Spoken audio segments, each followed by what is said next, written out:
नमस्कार सांग मैंने मुझे ओडिशार एक फेमस रेसिपी दहीबर प्रस्तुत करें। चलते देखा आज रेसिपी से मुझे चोपा छड़ा बिरी नहीं जाइए आपण चोपा लगा बिरी भी नहीं पारे से मुझे किसी पानी दे बिरी की भल भाव धोई नहीं एवं आम से पानी दे बिरी की किसी समय बतुरेवाई छाड़ीदवा।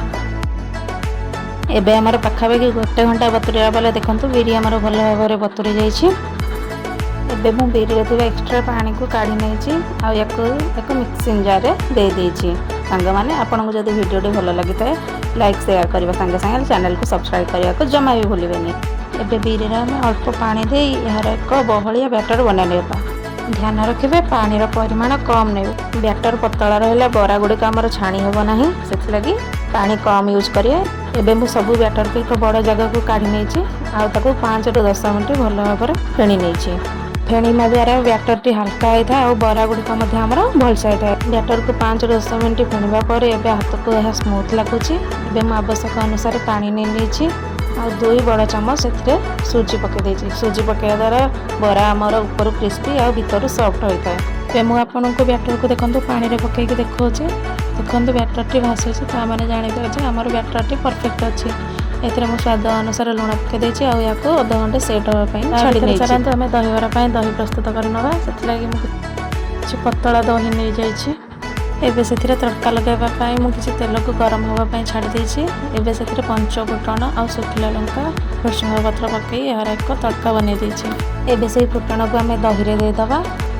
मैंने मो दही लुण पकड़ा बेले देखा भूली जाइए तेणु आपने स्वाद अनुसार लुण देदेवे। एबे मु बरा छाणीबापी तेल नहीं जाइए। तेल को हल्का गरम होगा देवा। सांग माने केउ मानकु मो भली दहीबरा पसंद कमेंट रे निश्चय जणेबे। एबे तेल गरम हो गलानी एबे सेतिर आमे गोटे गोटे करके बरा पकई नबा। ध्यान रखिए कड़ाई रे जेतिकी धरिबो सेतिकी ही देबे। मु एठी अधिक मात्रा रे बरा पकई नै जी सेति लागि बरा गुडी को परस्पर साथी लागि जाइछि। बरा गुडी को आमे हल्का ब्राउन कलर होला पर्यंत छाणीबा।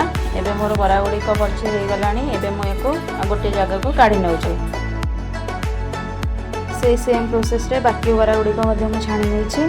एबे आमे बरा गुडी को पानी रे पकई किछि समय छाडी दबा जा फल रे बरा रे लागितबा एक्स्ट्रा तेल सब बाहर आसीबो। बरा गुडी को पानी रे किछि समय बतरला परे ताको हल्का हाथ रे चुपुड़ी दे एबे आमे से सब को दही रे पकई नबा।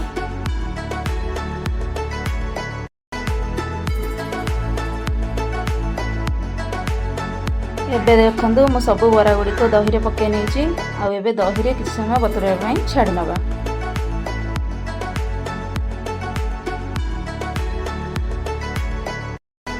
पाखापाखि 15 ରୁ 20 मिनिट दही रे बतरबा पर एबे हमर रेडी हो जाइछि ओडिशा फेमस दही बरा। देखा आ गोटे नेक्स्ट वीडियो रे। नमस्कार, जय जगन्नाथ।